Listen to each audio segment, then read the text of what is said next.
Querido amado Deus, gostaríamos de agradecer ao Senhor por mais uma dádiva da vida, por mais um momento que podemos estar juntos, entre irmãos, para aprendermos mais de Ti, para se aproximarmos mais de Ti. Estamos aqui para adorarmos o Seu nome, para engrandecer o Seu nome, para mostrar que o Senhor está próximo. E esse capítulo de Daniel 11, juntamente com o 12, mostra isso, Pai. Que logo, logo o Senhor vai se levantar para nos resgatar. E precisamos estar preparados para quando o Senhor voltar. Pai querido, fique com todas as pessoas nessa sala. Envie seu Santo Espírito nesse exato momento para que nós possamos entender a Tua palavra. Fique comigo no seu Santo Espírito em minha boca e também nos ouvidos de cada um dos irmãos e também em suas bocas no momento das considerações. Muito obrigado por tudo. Perdoe nossos pecados, Pai. Nos purifique, Pai, pois necessitamos de Ti para estarmos embranquiçados como o Senhor deseja. Em nome de Jesus eu te peço. Amém. Amém. Que Deus te use mais uma vez, Roberto. Vamos lá, pessoal. Vamos lá, que hoje é mais aquele dia.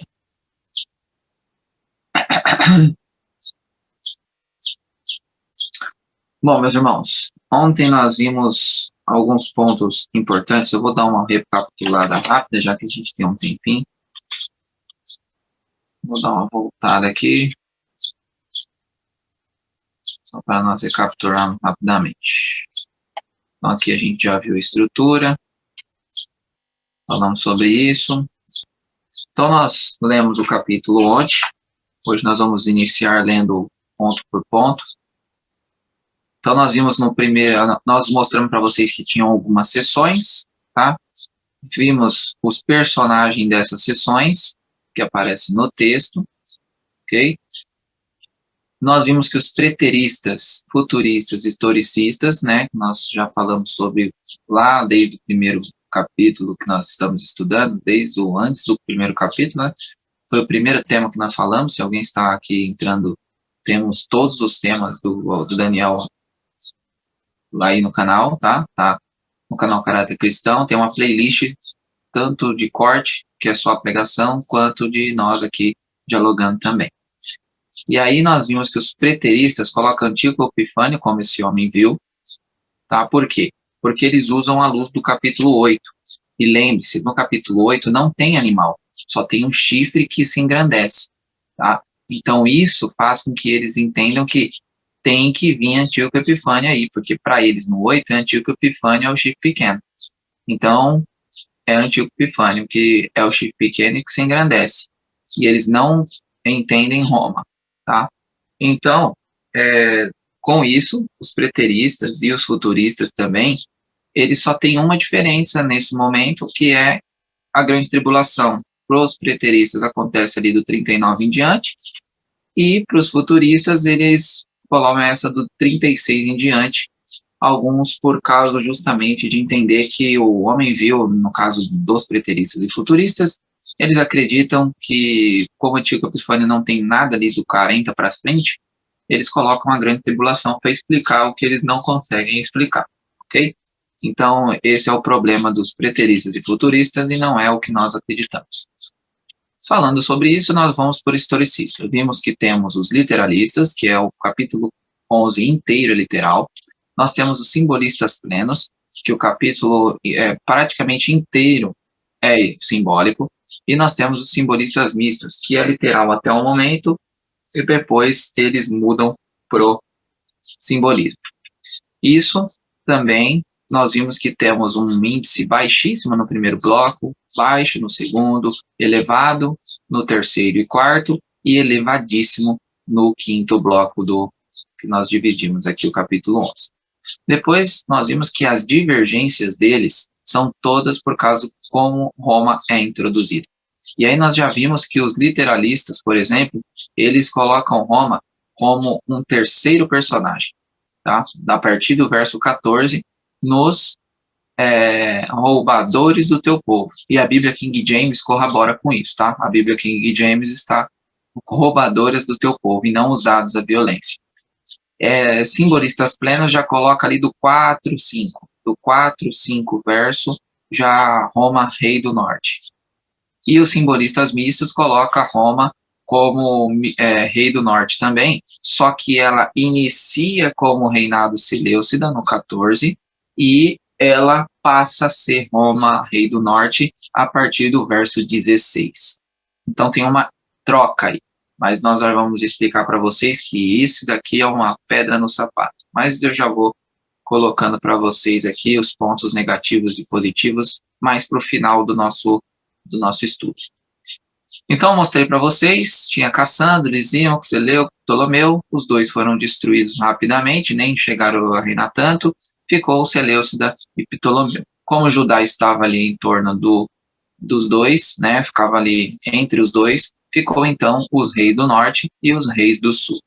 E daqui em diante, nós vimos também os reinados, e nós vamos ver que, irmãos, se vocês peguem aí uma meia horinha por dia, talvez até menos, né? Pegue o nome desses personagens, Ptolomeu Soter, Filadelfo, coloca no Wikipedia, lê sobre eles, tá? Vocês vão entender melhor o capítulo 11 quando conseguirem fazer isso, tá bem? Vai ser bom. Todos os nomes que nós passarmos para vocês agora, tentem printar a tela e depois pesquisar sobre a história, tá bem? Vai ser muito legal. Então, vamos lá para o Marvin Maxwell. Vamos iniciar, então, aqui para o Marvin Maxwell. Por que o Marvin Maxwell? Nós colocamos o Marvin Maxwell porque ele esmiuça muito bem esses 14 versos, tá? Então, como ele esmiuça muito bem os 14 versos e como a igreja, na sua quase que totalidade, né, na sua maioria, leva Maxwell como sendo o personagem que melhor se enquadra no capítulo 11, nós vamos seguir as orientações com ele. Mas nós vamos mostrar todos os pontos após o 14. Lembre-se que até o 13, até o 14, todo mundo está amigo de todo mundo, né? Nós já mostramos para vocês aqui. Então, como todo mundo é amigo de todo mundo, não vai fazer tanta diferença eu colocar Maxwell, eu colocar o Ulrich Smith. Eu optei aqui, né, por Maxwell porque acredito que eles me usou muito melhor esses primeiros 14 versos.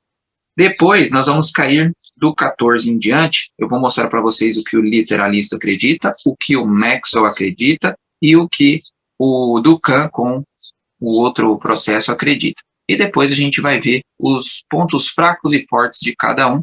E depois, vocês já estão aptos aí a conseguir estudar por si e chegar às suas conclusões. Tá bem? Hoje, se alguém coloca uma arma na minha cabeça, eu fico com o Maxwell ainda, tá? Mas não tenho ainda uma posição formada, ainda tenho algumas coisas, como eu disse para vocês, que foram me apresentadas, que eu não consegui estudar ainda, que pode ser que o literalismo não seja tão absurdo assim, tá? Então, vamos ver aí o que vamos aprender. Bom, vamos começar então no verso 1 de novo, vamos voltar, nós lemos a Bíblia ontem, espero que vocês tenham lido de novo, tá bem? E vamos começar agora no verso 1, ponto a ponto. Entre colchetes está o que Maxwell acreditou, ao que a maioria da igreja acredita, então eu coloquei entre colchetes porque não está na Bíblia, mas a gente já sabe na história que essas pessoas aparecem, tá bom? Então, ó, Gabriel, tá, que foi quem estava ali conversando com Daniel. No primeiro ano de Dario Medo, me levantei para fortalecer e animar. Agora eu te declararei a verdade. Eis que ainda 3 reis, Cambises, Falso-Esmerde e Dario, se levantarão na Pérsia. E o quarto, que será Xerxes, será acumulado com grandes riquezas, maior do que todos, tornado forte por suas riquezas e empregará tudo contra o reino da Grécia. Vamos aqui, porque aqui a gente já tem um problema com o Duncan. O Duncan coloca Artaxerxes como quarto, Xerxes no lugar ali de Falso-Esmerde. Então, para Duncan seria Cambises, Dario, Xerxes e Artaxerxes. Ele colocou no livro até uns argumentos até legais, mas Xerxes é de longe o rei mais rico da Pérsia. Ninguém conseguiu a riqueza de Xerxes. Xerxes tinha um palácio incrível em Susa. Lembra que o início do capítulo 10 é Daniel do 8, né? O início do capítulo 8 é Daniel em Susa, e ele vê o bode e o carneiro, a batalha acontecendo, é justamente porque Susa era a capital de Xerxes, e ele tinha um palácio incrível lá. Tanto que Alexandre o Grande queima esse palácio, para mostrar que quem manda é a Grécia, porque todo mundo estava chamando Alexandre de persa, estava colocando ele como se fosse um novo persa, ele ia continuar os persas, mas não, ele estava ali para ser um grego dominando toda aquela região. Então, Alexandre o Grande, inclusive, ele queima o palácio de Xerxes, mesmo Xerxes já morto, tá bem? O que acontece, irmãos, é muito importante nós entendermos. Eu até tenho ali uma certa ali Artaxerxes, por que Ducan coloca Artaxerxes ali? Pelo fato de ser ele que vai liberar o decreto, que vai começar as 2.300 tardes e manhãs. Mas o texto diz que será acumulado de muitas riquezas, ok? Então é muito importante entendermos isso. A nossa irmã Cristine falou do falso esmerde. Não, irmã, o falso esmerde, ele foi alguém que, na troca de Cambises para Dario vacilou, e aí falso esmerde reinou ali por cerca de 2 anos, tá? Então ele foi alguém ali que ele entrou de gaiato na história. Como ele reinou, porque lembre-se, como ele reinou quase 2 anos, então ele passou aquele ano de ascensão e reinou. Então é muito pertinente colocar ele aqui, porque ele reinou.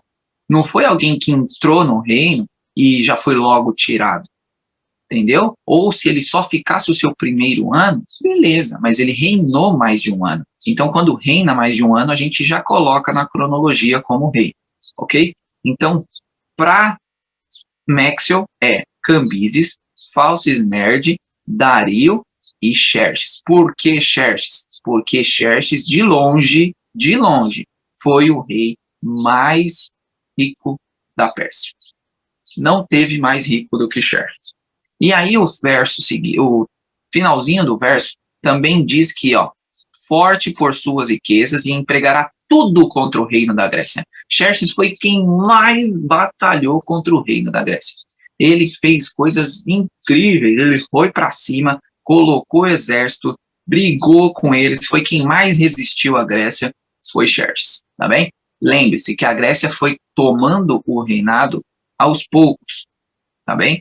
Então ela conseguiu uma vitória ali sobre Dario e ela praticamente conseguiu a Pérsia, mas a Pérsia ela ainda foi resistente com outros reis, tá bem? Então só para vocês entenderem aqui que Xerxes de fato cumpre muito bem esse verso 2. Depois vocês entendem, pesquisem sobre Xerxes, sobre Dario, Cambises e os falsos esmerde. Lembre-se, os temas aqui, as pessoas que estão no texto, vocês podem pesquisar, peguem 20, 30 minutinhos, não precisamos ficar ignorantes quanto a essas coisas, porque hoje nós temos a internet para nos ajudar a isso, bom? Depois se levantará um rei poderoso, e nós sabemos bem que é Alexandre o Grande, que reinará com grande domínio e fará o que lhe aprover.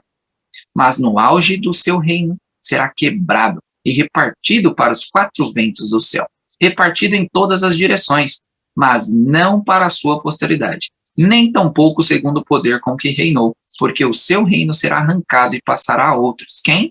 Cassandro, Lisímaco, Seleuco, Ptolomeu, fora de seus descendentes. Aqui não temos muito problema, porque a gente de fato entende que Alexandre o Grande tem que ser aqui, porque se os persas caem, a Grécia já vem, certo? Nós sabemos que Alexandre é o primeiro chifre do bode, certo?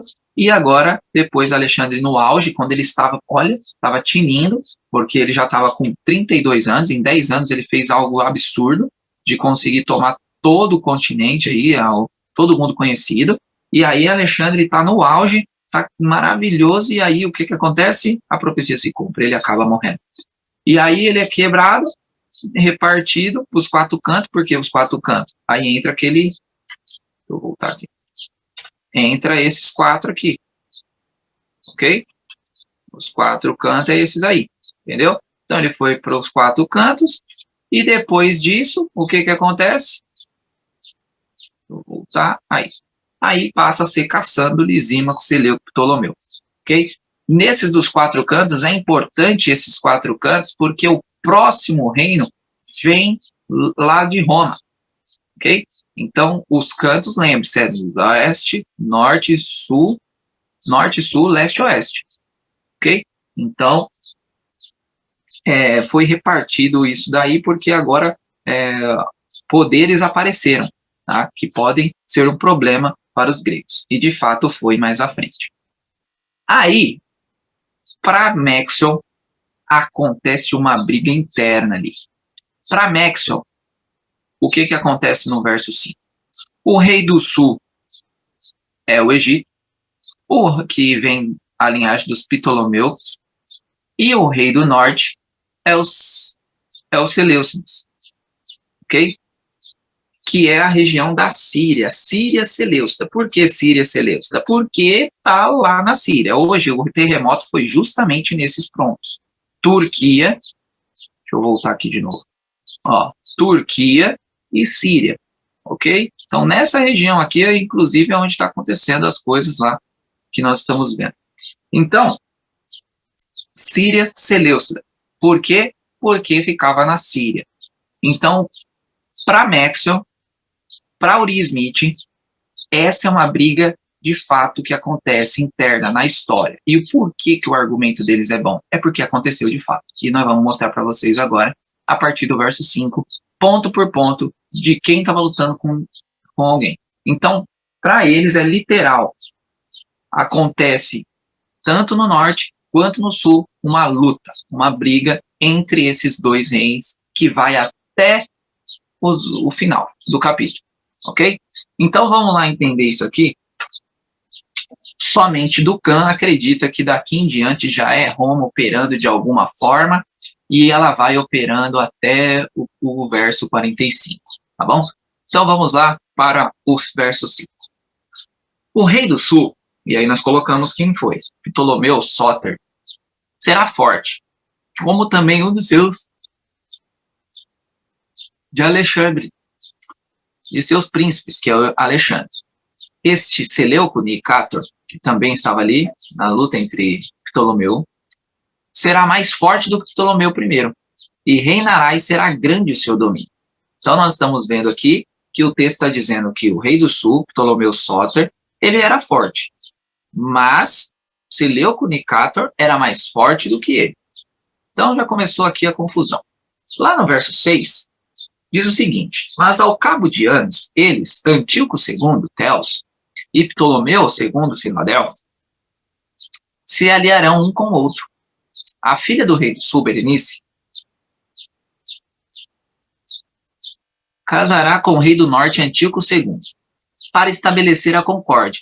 Ele, porém, não conservará a força do seu braço, e ele não permanecerá, nem o seu braço, porque ela será entregue a Laodice, e bem assim os que trouxeram a seu pai, e o que o tomou por sua naqueles tempos. Vamos lá para o verso 6 para vocês entenderem aqui. Depois vocês procuram sobre Berenice, Laodice, é bem interessante. Mas só um resumo rápido para vocês. Então Antíoco e Filadelfo tentaram casar ali o pessoal para ficar todo mundo bem. Né? Não, vamos casar aqui, nós estamos brigando muito à toa, acho que não precisa dessa briga. Eu dou minha filha Berenice para você, para o seu filho Antíoco, e a gente faz uma graça. Aí tá bom. Eles entregaram Berenice. O problema é que Antíoco era casado com Laodice. Então ele se separa para casar com Berenice. E aí ele casa com Berenice. Mas depois ele decide, não gostei de Berenice, quero voltar para Laodice. E ele volta para Laodice. Quando ele volta para Laodice, Laodice mata ele envenenado com mais uma galera, porque Laodice achou que ele ia poder largar ela de novo. Então, para não correr o risco, eu vou matar geral. E aí ela matou ele e matou mais uma galera porque ela envenenou como se fosse numa festa. Entendeu? Então ela fez uma catástrofe. Ok? E aí não deu certo o casamento. Tá bom? Não deu certo, aí começou a briga de novo. Aí no verso 7 a briga recomeça. De um renovo do terceiro Evergeta, do Ptolomeu III Evergeta, da linhagem de Berenice, lembra? Um se levantará em seu lugar e avançará contra o exército do rei do norte, Seleuco II Calínico, e entrará na sua fortaleza, de Antíoco II, e agirá contra eles e prevalecerá. Verso 8.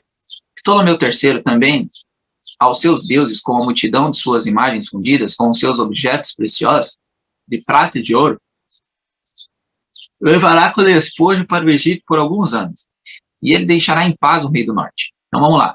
Agora vem o Ptolomeu III, tá? Ele faz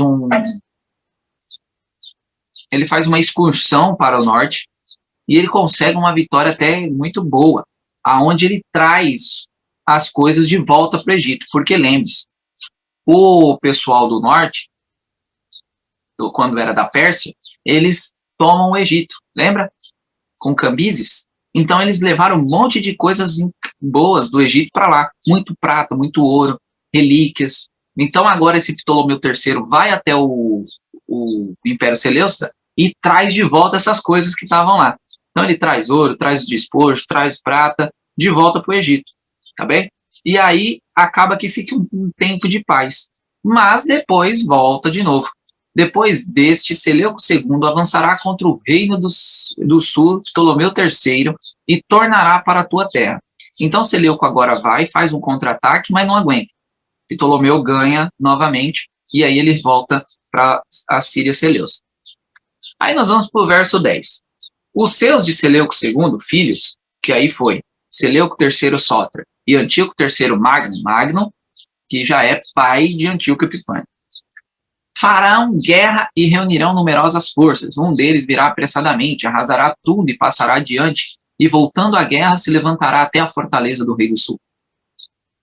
Então este, Ptolomeu IV Filopator, se exasperará, sairá, pelejará contra ele, contra o rei do norte, Antíoco III, que é o pai aí do nosso querido Antíoco IV Epifânio. Este porá em campo grande multidão, mas a sua multidão será entregue nas mãos dele. A multidão será levada, o exército seleucida derrotado, o coração dele, Ptolomeu IV, se exaltará, e ele derribará miríades, porém não prevalecerá.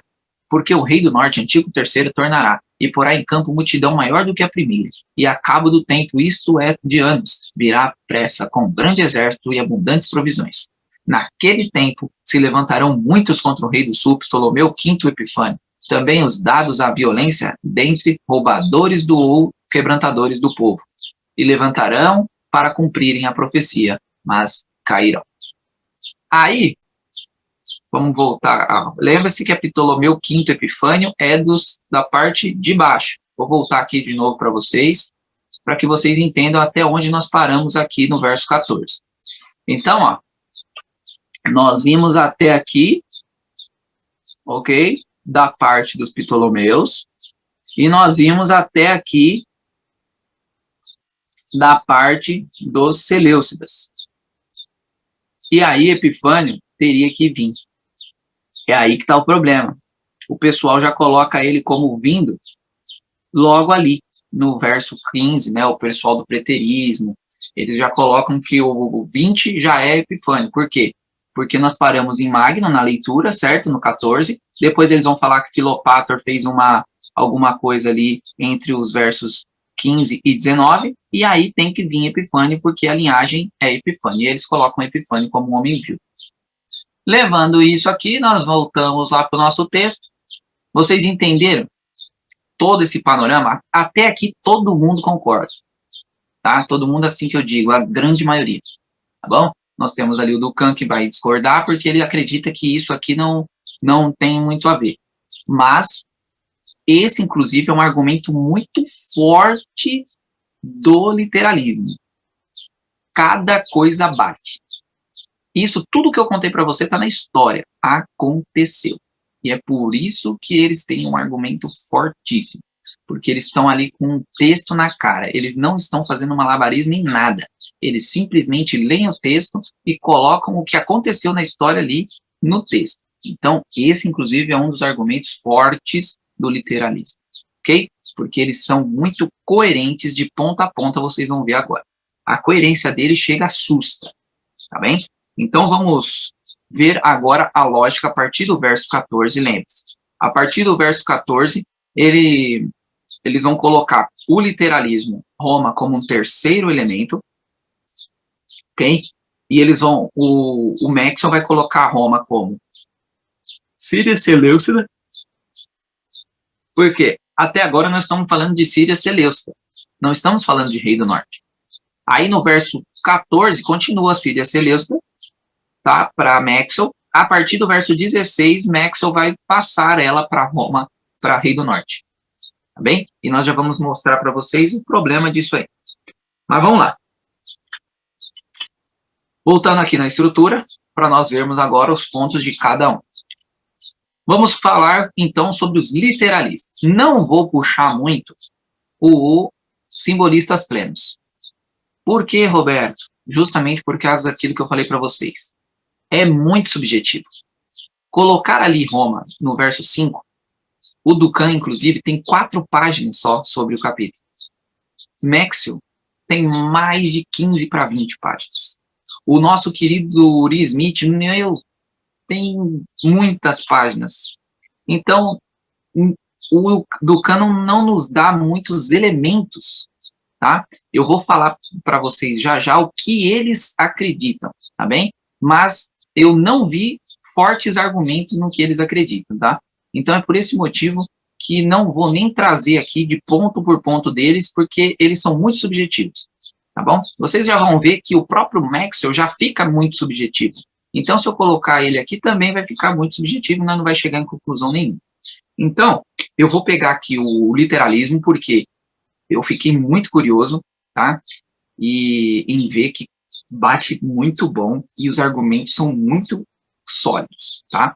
Tudo bem que no final vai parecer meio com... Roberto, mas que doideira é essa? Vocês vão ver que no final ali não faz muito sentido, mas faz. Vocês vão ver que não faz, mas faz, tá bom? Vamos lá. Vamos lá que eu não quero complicar vocês. Vamos lá. Então, até o verso 13 tá todo mundo felizão. Todo mundo bonito, os preteristas, futuristas, adventistas, todo mundo tá até tranquilo. Aí do 14 em diante a coisa vai ferver. Então, no 14, para os literalistas, Roma como um terceiro personagem, esquece Norte e Roma, ok? Roma como um terceiro personagem. Aí vem, no verso 16, Pompeu invade a Palestina. Bem?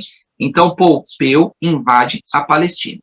Depois vocês pesquisem sobre eles, ponto por ponto, meus irmãos, porque eu não vou ter o tempo de ficar aqui explicando a história aí para vocês, tá bom? Isso daí vocês podem ir anotando quem foi Pompeu e tal, vocês vão aos poucos entender. Então, Pompeu invadiu a Palestina. A Palestina é ali a região de Israel. Depois vem o Júlio César, dos versos 17 a 19, tá bom? Esse Júlio César, ele conhece Cleópatra, é numa excursão que ele faz ao Egito, e ele conhece a Cleópatra, lembra? E aí ele se casa com Cleópatra, tem um filho com ela, e depois ele volta para o seu reino lá. Depois, no verso 20, aparece Otávio Augusto. E Otávio Augusto, ele foi adotado, e ele é o primeiro imperador, tá bem? Primeiro imperador de Roma. Aí nós temos o querido Tibério César, que é o homem vil na cabeça de Uri Smith dos literalistas. Então, Tibério César é um homem vil, não é Antíoco Epifânio, tá bom? Então, para eles, é Tibério César o homem vil. Tibério César, então, ele faz coisas absurdas, nossa, depois vocês vão lendo o texto, peguem dá um print quando eu finalizar aqui, tá? Ainda tem muita coisa aqui para nós ver. Mas quando eu finalizar, vocês dão um print e depois vocês vão lendo o texto e vocês vão conseguir encaixar ponto por ponto, tá bom? Depois, talvez eu vou pôr aqui as coisas, depois a gente vai ler o texto. Porque se a gente passar para amanhã mais uma parte, não tem problema. Tibério César. Aí depois, meus irmãos, tem o ponto fraco do literalismo, o verso 23. O verso 23, eles recuam no tempo. Então, eles estão ali numa crescente, tá? E depois eles dão um recuo para a morte de Jesus, da morte de Jesus, né, até a aliança dos judeus com Roma. Em 161 teve uma aliança ali, que é justamente o que vocês veem na época de Jesus, quando os judeus estão vassalos da Roma, mas não tem problema nenhum, eles só pagam os tributos. Se vocês pegarem bem, Roma comanda a área, né? Foi Roma que, inclusive, através de Pilatos, que mata Jesus, né? Só que judeus estão com uma aliança ali entre eles, tá? O problema é que você está dando andamento no processo e você volta nesse processo, isso me incomoda um pouco. Mas vamos avançar. O verso 24 fala sobre Pompeu tomando Jerusalém e entrando no Santíssimo, tá? Isso tudo que eu estou mostrando para vocês aconteceu, tá na história, viu? Então, a gente só está colocando aqui o que os literalistas estão falando. Os versos 25 a 27 é Otávio Augusto versus Marco Antônio. E aí teve uma briga entre eles, Marco Antônio também desce ao Egito, acaba tomando Cleópatra também, e aí Otávio acaba vencendo essa batalha entre eles dois, tá? Otávio ganha e continua no poder. Depois vem a destruição de Jerusalém no verso 28, que aí é o ano 70, tá bem? Depois da destruição de Jerusalém, os versos 29 e 30 falam sobre uma luta entre Roma e os vândalos, tá bem? E depois vem o papado. Então, pro nosso querido Uri Smith e o pessoal do literalismo, o papado fica ali do verso 31 até o 35 na supremacia, ok? Então, nós vemos o papado. Depois disso, vai vir a França revolucionária, tá bem? Então, nós vemos aí a França revolucionária, que também é algo da história que já está mais na nossa área, ok? Nós já vimos muito na escola falar sobre a França, sobre o processo ali do papado, né, dos 1260 anos. Depois, do 40 ao 45, que é o grau elevadíssimo, onde ninguém concorda quase com ninguém, vem um tal de ele, que é, no caso, Napoleão. Para eles, rei do norte é a Turquia, rei do sul é o Egito. E aí, a pessoa vai falar, mas Roberto, Turquia, rei do norte? O que acontece, meus irmãos? Vamos lá. Para os literalistas, é no sentido de região. Quem está hoje na região norte é a Turquia. E a Turquia, na época de Uri Smith, ela dominava essa área. Então, o que a gente tem que entender é que Uri Smith, a luz que ele tinha era essa. Ok? Então, na cabeça dele, o que acontece? Eles são literais. O reino que estiver dominando no norte é o rei do norte. Não é um poder como a gente está falando, como a igreja acredita, eu já vou mostrar para vocês, de Maxwell, que é um poder ali que é direita, esquerda. Eles não levam isso em consideração. Para eles é literal. Se é literal, é ali, naquele ambiente que vai acontecer. Quem estiver dominando aquele ambiente é o rei do norte. Quem estiver dominando o ambiente do sul é o rei do sul. Para eles é isso. Então tem que ser literal. Vou já falar os argumentos fortes do literalismo. Primeiro argumento forte do literalismo é justamente a fidelidade ao texto, ok? Eles não fazem malabarismo, eles estão lendo o texto, fazendo o que o texto está mandando. Segundo é a coerência. Vocês viram aqui, ficou bem claro para vocês a coerência. A gente vem vindo, os textos vão acontecendo, os nomes vão entrando, você vai na história, bate.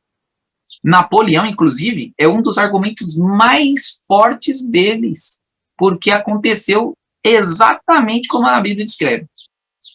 E Napoleão foi ao Egito, voltou com as coisas. Lembra que o Egito tinha ido lá na Seleucida e tomado as coisas de volta? Agora Napoleão volta no Egito, toma tudo.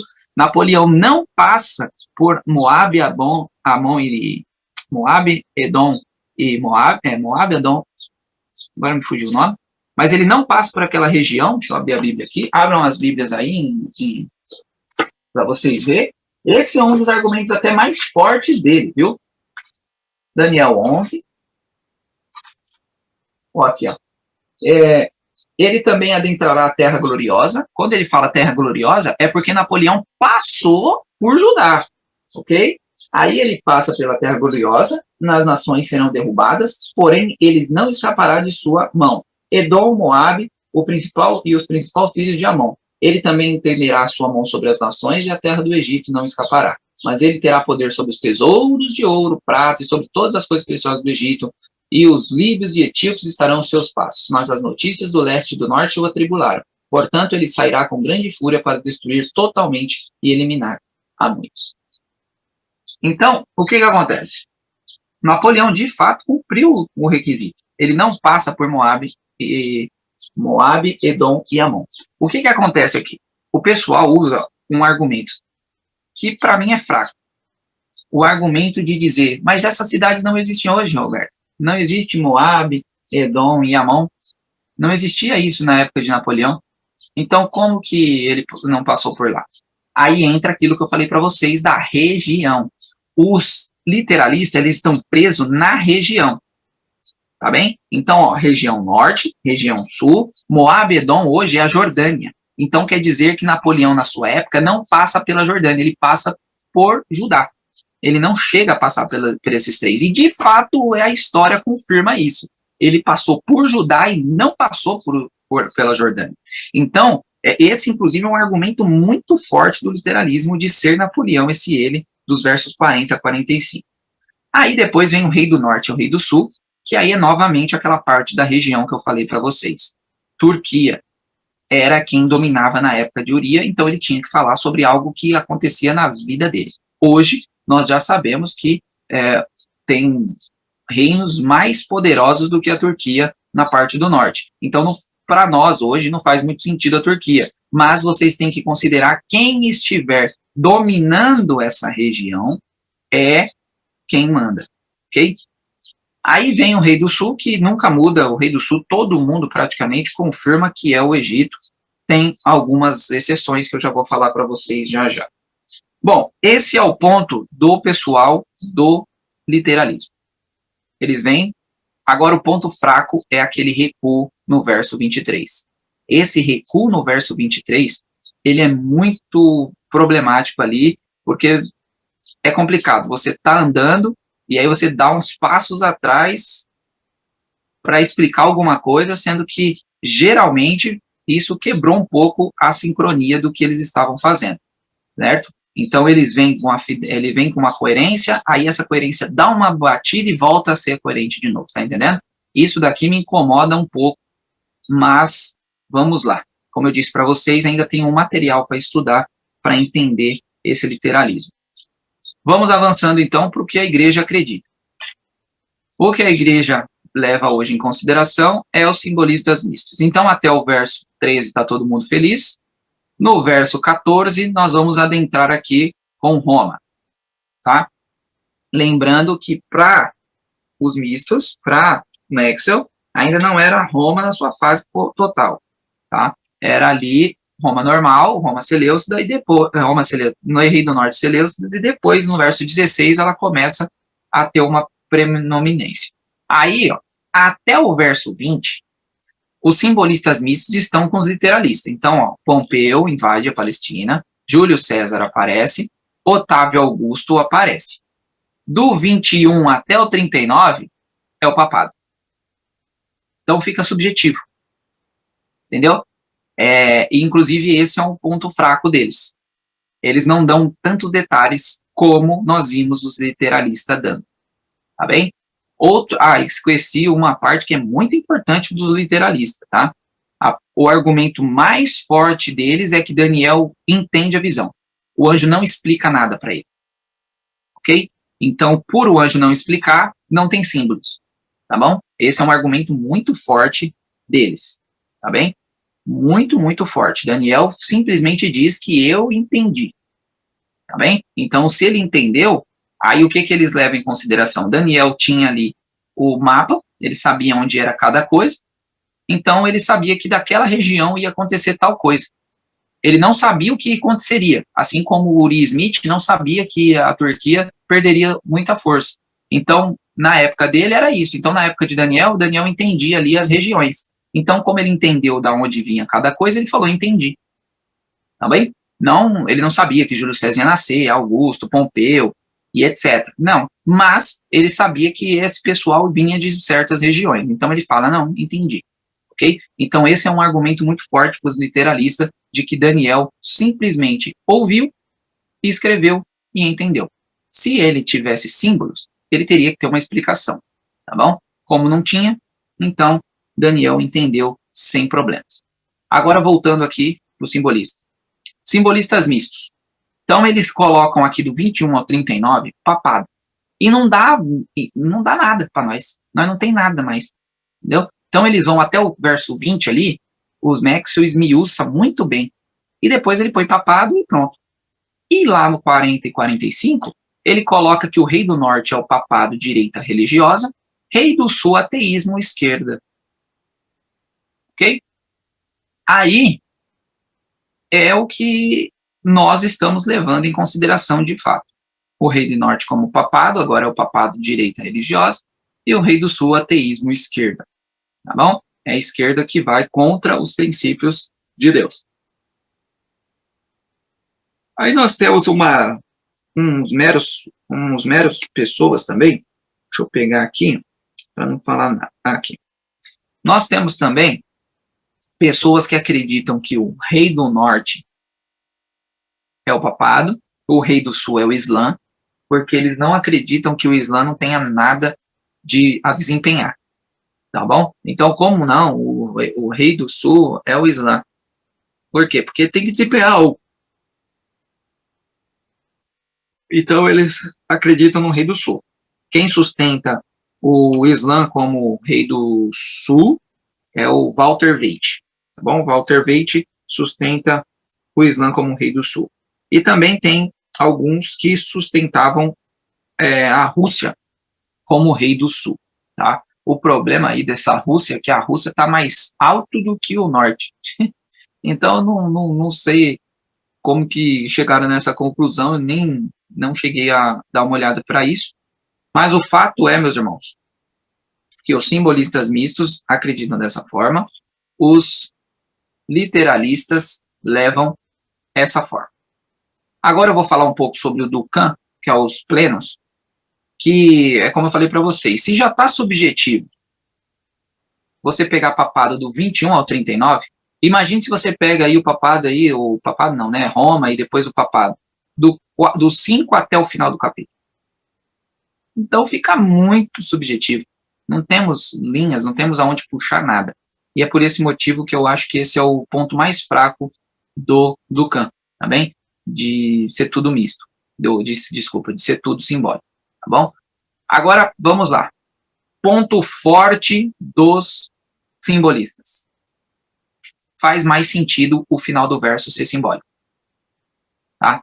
Então, do 40 ao 45, como não aconteceu, isso são coisas que estão acontecendo, ou melhor, do 43 ao 45, porque para os literalistas, até o 42 já se cumpriu, nós estamos ali do 43 em diante, os literalistas, e para o restante ainda está se cumprindo, do 40 ao 45, para os simbólicos, essa parte final fica melhor com o simbolismo. Tá bem? Esses 3, 4 versos finais, eles ficam mais bem encaixados, biblicamente falando, você consegue harmonizar melhor textos do Apocalipse, você consegue harmonizar melhor algumas coisas com o simbolismo, porque Apocalipse é simbólico. Então você coloca o Apocalipse em cima do Daniel 11 e dá uma melhor compreensão. Então esse é um ponto forte para ser simbólico, ok? Ponto fraco do simbólico misto. O ponto fraco do simbólico misto é justamente essa parte de Roma mudar de Seleucida para Roma, rei do norte. Esse é um ponto fraco muito, muito grave. Por quê? Eu vou explicar para vocês.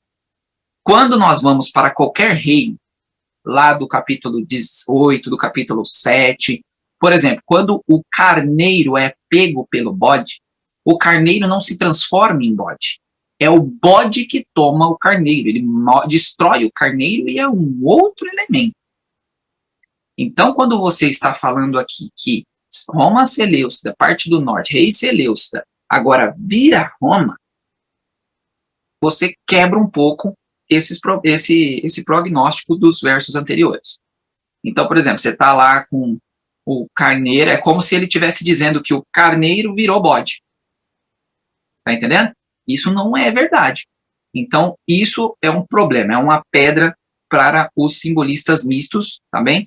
De entender que, olha, como que eu vou poder falar isso? Se eles tivessem falado, ó, Roma do 14 em diante já é Roma, beleza. Mas eles colocam como se o Roma, de fato, entra como rei do norte a partir do 16, com Pompeu.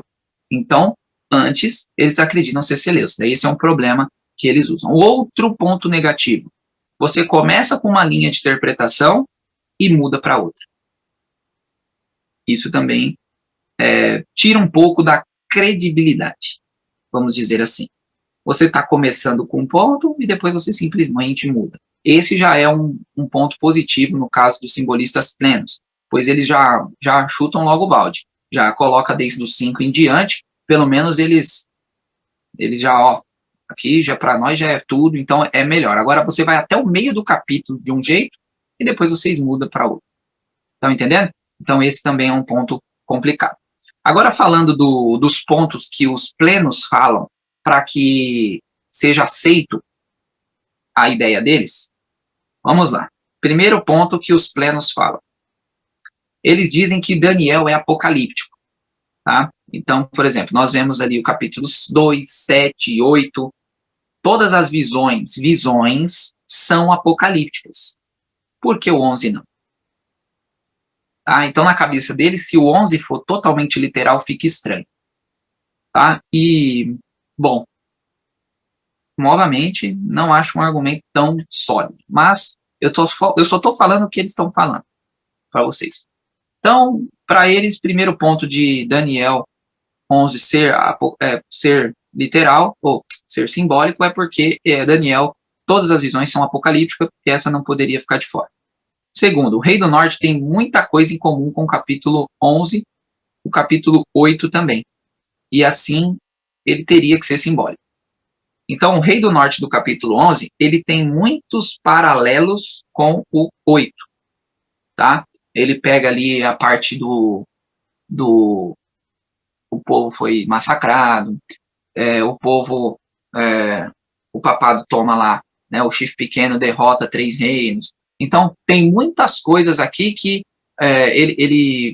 vocês vão ver no texto, se vocês lerem o texto do 21 em diante, esse homem viu, no caso, ele destrói o sacrifício, o Tamid, que a gente estudou, ele fez barbaridades, ok? Então, eles colocam isso como sendo muito, como que eu vou eliminar o 8 e o 11, sabe? Então eles juntam o 8 com o 11 fazendo como os preteristas. O problema é que os preteristas colocam Antíoco Epifânio como homem vil. Eles já colocam como papado em geral. Bem? Aí vem norte, o outro ponto para eles. Norte é sempre dito na Bíblia como um poder querendo tomar o poder de Deus. Tá? Então o que acontece? A parte do norte, isso é verdade também, né? Nós vimos Torre de Babel, nós vimos Babilônia. Então, todos esses pessoais da parte de cima é um poder que quer ser Deus. E nós vemos hoje isso no papado, tá? Vocês já viram aí fotos do Papa sentado como se fosse Apocalipse 4, 5. Então, vocês veem aí que, de fato, há uma verdade nesse ponto, ok? O norte é referido a quem quer ser Deus. Já o sul representa as forças humanas que não acreditam em Deus. Isso também é um ponto verdadeiro, que é o Egito. O Egito sempre foi pagão e nunca vai deixar. Eles acreditam que do 5 em diante não tem muita clareza de detalhes. E aí é o ponto negativo, que eu não vi isso e vocês também não viram no nosso estudo de hoje. A gente viu muitos detalhes. Muitos detalhes. E o ponto forte deles é justamente a conclusão. Né? Por ser mais favorável ao simbolismo, eles acabam tendo esse ponto forte, tá bem? Do final do capítulo. Agora, o literalismo tem uma constância muito importante. O ponto fraco deles é justamente isso que eu falei para vocês, de 5 a 39, é que não sabe nada. Eles simplesmente vão pegar, vão colocar do 5 ao 39 aí, o Rei do Norte, Roma, Papado e pronto. e você não vai saber qual foram os elementos que fizeram isso durante a história. Eles não têm como explicar, tá bem? Então esse é um ponto muito negativo na minha visão. Então vamos lá para recapitular rapidamente para nós finalizarmos. Acredito que deu para vocês ter um panorama geral. Inclusive eles, que é uma verdade também, que eu gostei da parte dos plenos, é que briga por política é burrice. Porque tanto o norte quanto o sul vão se juntar contra nós, os fiéis. Então não fique brigando por direita, esquerda, deixa o curso acontecer. Deixa Deus agir, Deus sabe no controle de tudo. Não perca amizades por política, não perca essas coisas por política, porque eles, no fim, vão dar rasteira juntos em nós, ok? Vão tentar dar, porque nós estaremos com Deus e não cairemos nessa rasteira. Agora, isso é uma parte forte do fechamento, inclusive, dos plenos, tá? Eles focam bastante nisso e nós deveríamos seguir esse conselho de parar de ser polarizado nessas questões, porque de ambos os lados vai vir bomba para nós. Então vamos lá para resumir rapidamente, tá bem? Vamos lá. Literalismo. Uri Smith escreveu. Ellen White diz que Uri Smith estava com anjos com Uri Smith, enquanto ele escrevia Daniel e Apocalipse. Ok? Não significa que é inspirado, porque nós também, quando pregamos, eu, quando estou aqui, também acredito que anjos estão aqui. Então, isso não leva ao sentido de inspirado, tá bem? Mas tem uma relação que Ellen White diz algo importante sobre isso. Então, acredito eu que nós deveríamos estudar o literalismo e os simbolistas plenos e os mistos, tá? Vocês que podem ficar tranquilos aí, se quiserem estudar ponto a ponto de cada um, os slides vão ficar lá no canal. Vocês podem pegar os slides, se quiser printar, se quiser estudar, vai ponto por ponto, bem tranquilo. Compre os livros que eu vou passar para vocês, eu já passei alguns lá, vou passar outros para vocês. Compre o Marvin Max ou Daniel, tá? Eu achei num sebo lá em Diadema, tá? Por R$20, eu vou comprar ele. Porque é melhor escrever do que a gente ficar no PDF, entendeu? Então, ó, compre o Marvin Max, eu compre o Ducan. O Ducan, eu acho que, eu nem lembro, mas na CPB eu acho que eu paguei R$40, se não me engano. Foi esses tempos aí. E compre também o Uri Smith, se vocês puderem, tá na galeria dos Pioneiros, tá? Se eu não me engano, lá é uns R$50. Então, vocês conseguem as 3 linhas por uns R$120, mais ou menos, tá bom? Se vocês quiserem adquirir. Eu só não adquiri ainda o Uri Smith, porque eu tenho aqui no EGW, tá? E no PDF. Mas eu quero comprar também, porque é melhor a gente riscar, porque a gente entende melhor. Então, peguem as 3 linhas, e nós temos alguém, uma pessoa me comunicou que o Jones, A.T. Jones, também escreveu sobre, e ele usou uma luz ali de Jeremias. Desculpa, de Ezequiel. E aí eu vou ter que estudar isso para entender um pouco melhor, porque Jones também era literalista, tá bom? Mas isso é algo que, mais à frente, eu quero pegar mais firme para entender esse literalismo. Se eu fosse aqui para vocês, Roberto, acredito que está entre simbólicos mistos e literalista. Eu não me deixou muito a par ali, Educan não me deu essa fortaleza que eu precisava para entender nuances desse capítulo 11. Eu acho mais subjetivo. Mas não é por isso que não vamos estudar, tá bem? Então, acredito que vocês também devam comprar o livro do Educan. Inclusive, tem muita informação importante que eu usei de lá para vocês também. Então, é muito pertinente vocês comprar, tá bom? Depois eu mando para vocês os livros novamente. Bom, meus irmãos, então, resumindo rapidamente aqui, nós vimos que os mistos colocam Roma do 14, rei do norte, só que ainda Seleucida, e depois do 16 ela aparece como Roma de fato. Nós vimos os plenos, já coloca Roma lá no verso 5. Do 5 em diante já é a parte do norte, já é Roma. Okay? Depois ela vira papado e vai até o final do capítulo. Os literalistas vai ponto por ponto da história, e para eles é literal de ponta a ponta. Quem estiver reinando essa parte do norte vai ser a supremacia, que vai ser o rei do norte. Quem estiver reinando do sul vai ser o rei do sul. Ok? Então, para eles é isso. Vocês agora têm um portfólio aí para estudar. Acredito que a gente conseguiu aqui fazer uns bons paralelos, mostrar para vocês que há linhas dentro do adventismo. Não tenho como dizer para vocês isso é errado e isso é certo, tá bom? Se está dentro da nossa igreja, está dentro do adventismo, é porque não temos uma posição firmada, tá bem? Então, tem várias coisas que a igreja não tem uma posição firmada, né? A igreja, por exemplo, não cravou quem é pós, se Jesus é pós ou pré, entendeu? Então, fica para cada um decidir o que é.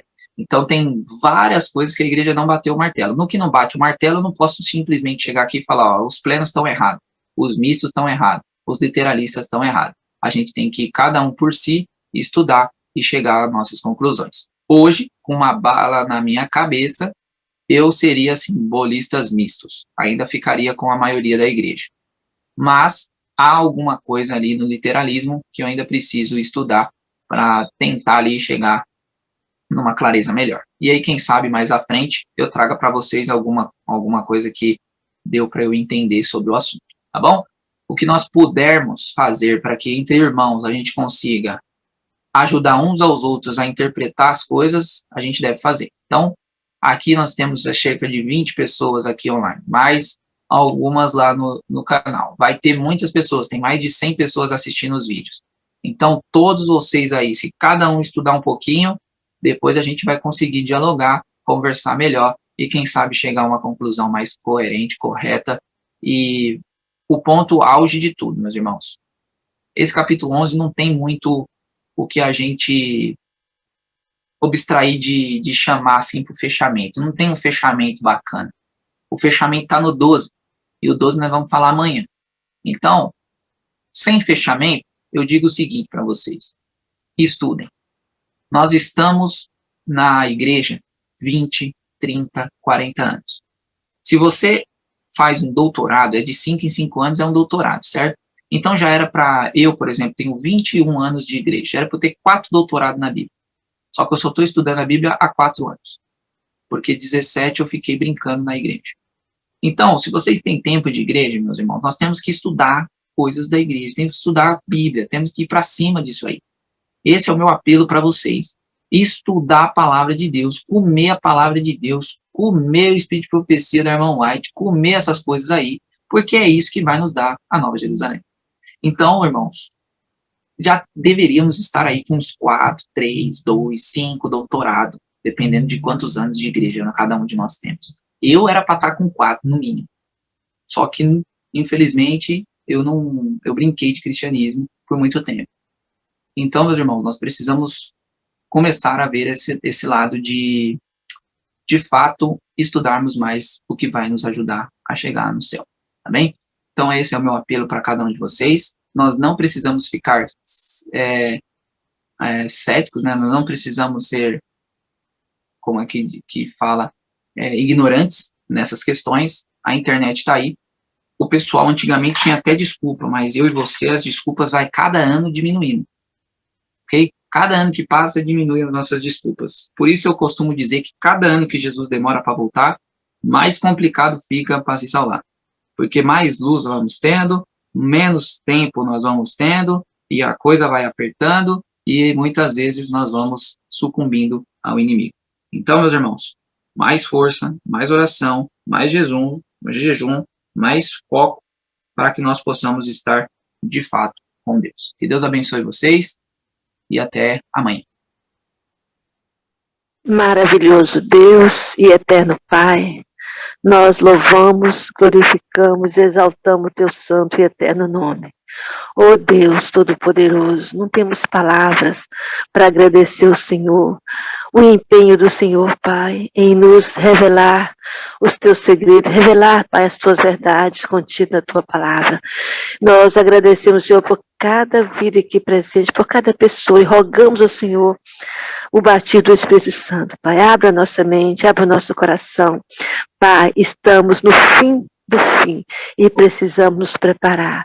Ô Senhor, ajuda cada um de nós a tomarmos uma posição, Senhor Deus, mais enérgica, mais dedicada em estudar a Tua palavra, em buscar a Tua presença, em buscar o Teu poder. Pai, nós precisamos de um caráter transformado, nós precisamos, Senhor Deus, de uma vida santificada, porque estamos no fim, estamos, ó Pai, no auge da chuva ser hoje, no auge do selamento, e nós queremos ser selados pelo Senhor, pelo Senhor, por misericórdia, Pai.